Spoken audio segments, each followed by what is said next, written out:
Hi, welcome back to my channel.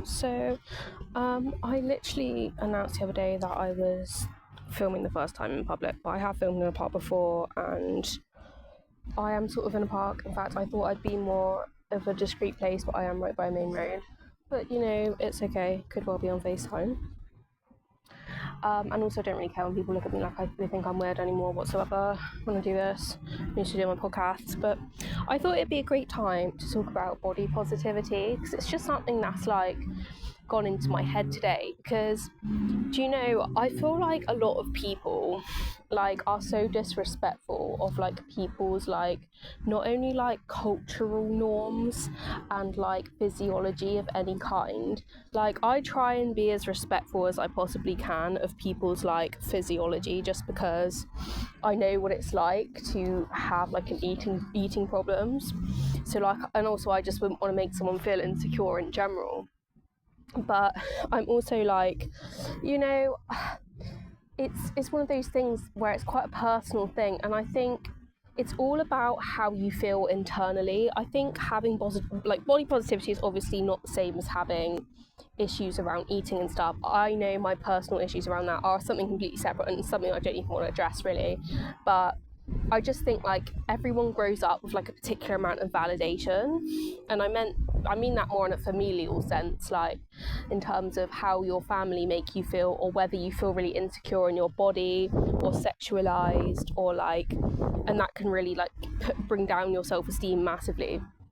And I'm always very aware of people's or my own more so, of my own sort of insecurities, and because that has a massive impact on your body positivity and your self-esteem. It's really not something I've massively had time to work on, to be honest, and comment on my personal beliefs on. But I'm sure if I was to actually sit down, and I am going to journal out my personal core beliefs, because seeing the actual bullshit that goes into my journaling, as in what comes out my body and my being when I'm journaling, there's so much shit. I'm oh, I have to, one time when I was journaling about love, I was oh, love is abuse. This is consciously what my brain was telling me, my programming was, love is abuse, love is, manipulation, this, that and the other. And I get that type of shit all the time, not around love but around other stuff.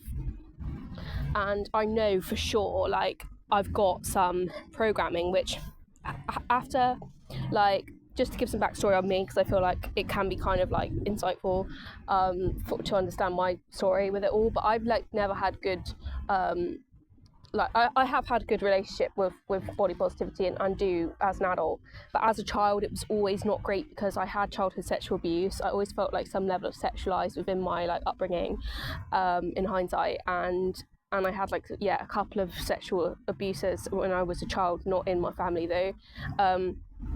And it just really fucked my self-esteem, and in school I had eating problems, and then it was disordered eating at one point as I got to later years. But it was just in school, it was just really bad. I just didn't my mum would advocate me going on cabbage soup diets at 13 and stuff, real toxic weird shit like that.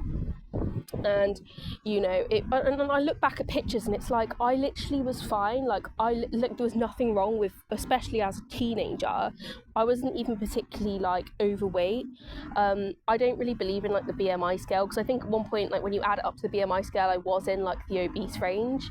And I do believe in sometimes, and in my defense, I picked up a lot of healthy habits, because I think just generationally what had been passed down through generations. And also I was given gluten my whole life, to be fair, and I'm allergic to gluten, but generationally I think what was fed down to me was unhealthy.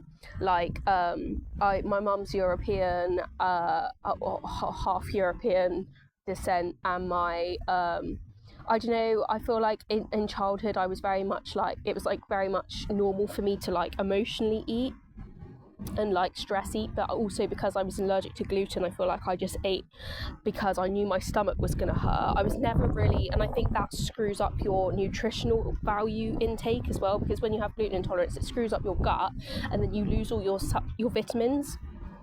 So there was literally nothing wrong with how I looked in terms of beauty and stuff, but I think eating something you're intolerant to until you're like 20 is never good. And as I say, I had sexual assaults. I had, you know, my mother used to call me fat all the time. She ongoingly programmed me, and it's no wonder I had eating problems.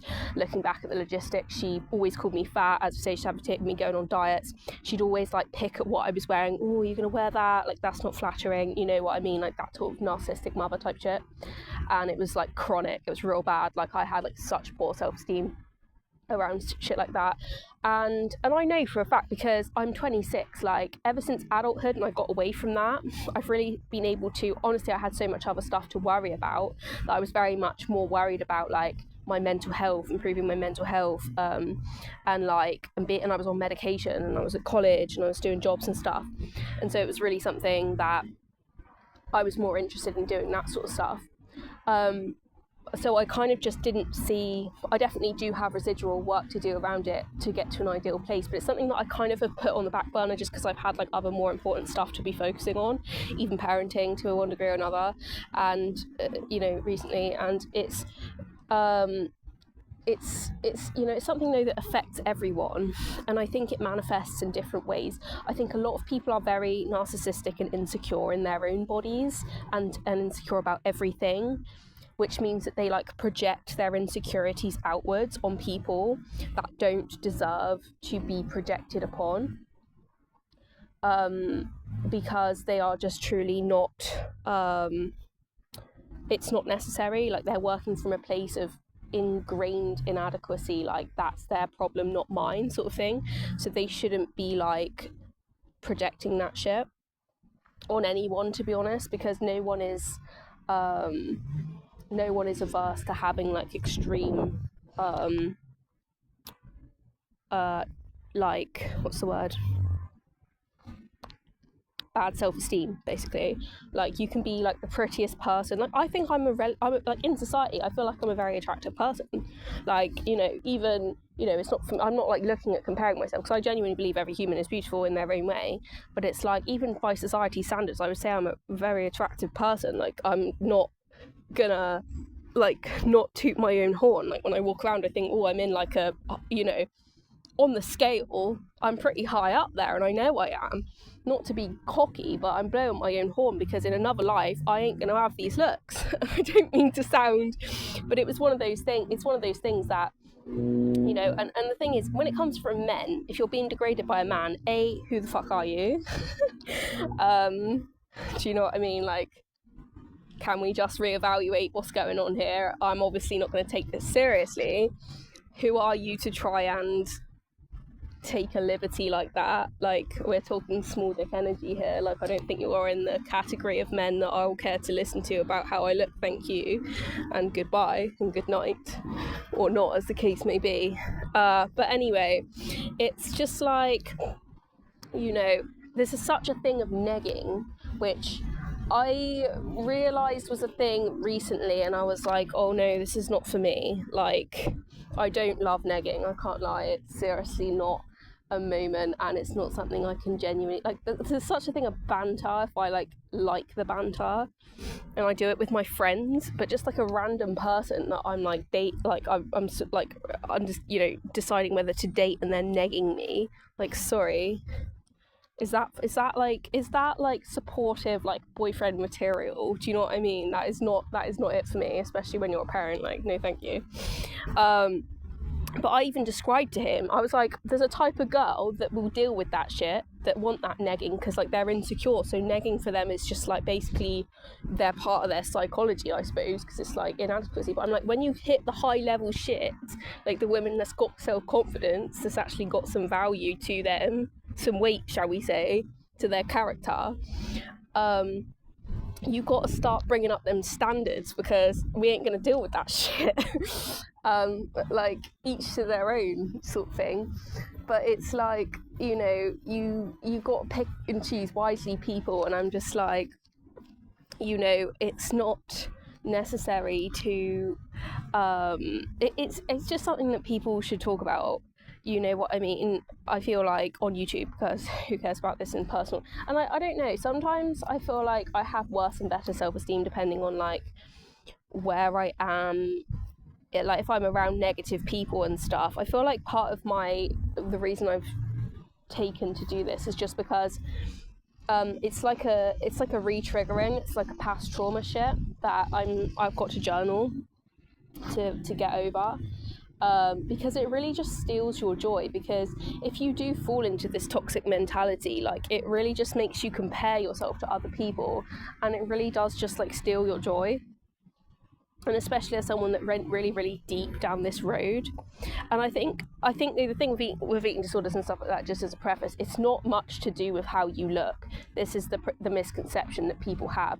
It's not much to do with how people look at you. It can be to do with, like, it can become a part of that. It can be because you can have like narcissistic abuse and people kind of like gaslighting you and throwing shit at you, and obviously, you know, narcissistic mother, you're fat all the time and you don't look good and blah blah blah. That can kind of be like fuel to the fire. But a lot that when it comes to eating disorders and disordered eating and stuff and bulimia and stuff, in my experience, it's very much a stress related coping strategy to deal with life and gain control, and that is like the main driving force of it, and it's just a manifestation. So it's not like you care about what everyone else thinks and that's what you're trying to do. It's more like, I'm trying to control my life, so outwardly that is manifesting through my eating control, because it's always inside out. And the problem is not that I've not got enough attention. That can be a small part of the problem, or I don't feel good about myself can be part of the problem, because obviously you've not been built up your self-esteem. But the main thing is control. That's where it comes from. And so I think, as I say, but you can kind of feed that voice, because, as I say, it's a control mechanism. And so then you can sort of accumulate your own, and that's why it's a mental illness. You know, when you get down that category of stuff, you start to feed your own lies about this. And as I say, even if it doesn't get, like, as I say, that's why it's completely different to just body image in general, and it probably won't be completely relevant to all people to have all that information. But I think just from my sense of, I think, as I say, the best thing you can do, because I honestly think that it's just reconditioning yourself in all ways that because society screws you over. I'm sorry, toxic men screw other men over, because this isn't, I watched a video recently about a man with anorexia and talking about it on a podcast called We're All Insane, and it really opened my eyes to this is not something that just affects females. And it really gave me a second hindsight on, like, yes, this is a control mechanism. It's not I'm trying to look thinner. It's a control mechanism. This is why it's not about how thin you get, it's about how much control you have. And my mental health spiraled when that was taken, when I didn't have that control anymore, because I simply couldn't stop eating completely. I was eating like 600 calories a day and I couldn't literally stop eating completely. So it felt like you kind of plateau in that level of control, and it's just, things all just went completely downhill for me. Anyway, but I feel like the only way you can tackle it is, I feel like, I mean, there's probably many ways, but I feel like journaling is a massive one, because it's all about what you feel about yourself. What you feel about yourself is as within, so without. If you feel badly about yourself, it's going to manifest outwardly. And it's just the same as when narcissists come at you with their bullshit and, oh, you're the narcissist, you're this, you're that, you're the other. If you know yourself and you know your conditioning is inauthentic truth, then those lies, because I'm sorry, they are lies. You can be the most obesest person in the world. I don't like the word obese because it aligns with the BMI scale, and the fact is some people are just largely built. That is the way that some people are built.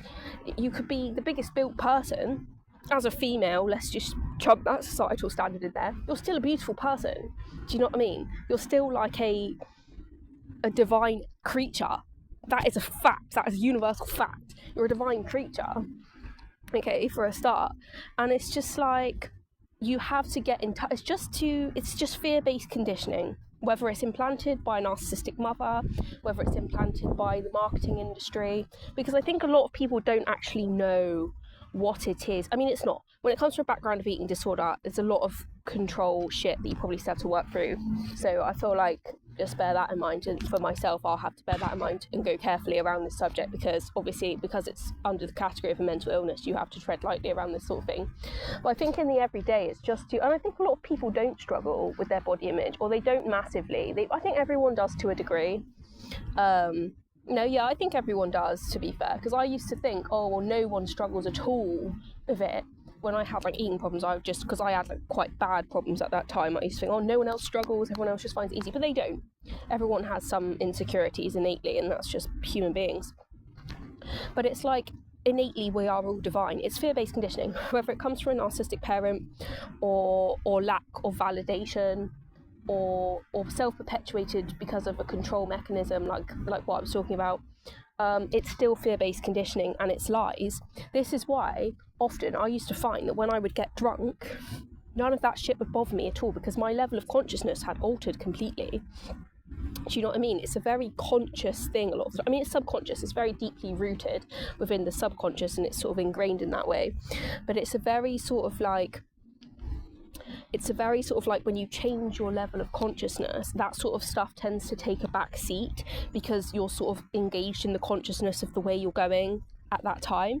Do you know what I mean? And I feel like, weirdly enough, this is a strange thing to say, but when I was with someone that smoked a lot of weed, I feel like I felt really good about my body, and not to a way like I felt euphoric about it, but I just felt very neutral, and it was like a nice feeling for me to just feel normal, because I feel like my whole life I've gone through just like feeling super insecure. And yeah, when you're on weed, you have like a like different level of consciousness, so you could argue that like you're kind of on a different boat to everyone else, so yeah, you might feel a bit better than everyone else, and you might feel a bit more neutral than what you're exposed to in the everyday. But in general, I think it's a place to sort of, I think it's just shown me that, as I say, it is fear-based conditioning. And there's definitely, and when I was sort of like coming out of this, because I won't keep going too deeply into my experience, but when I was coming out of this, it really, I had to kind of come out of it, I will preface, I had to come out of it really fast, because when I got different mental health issues, I had to take medication. It made me put on like a stone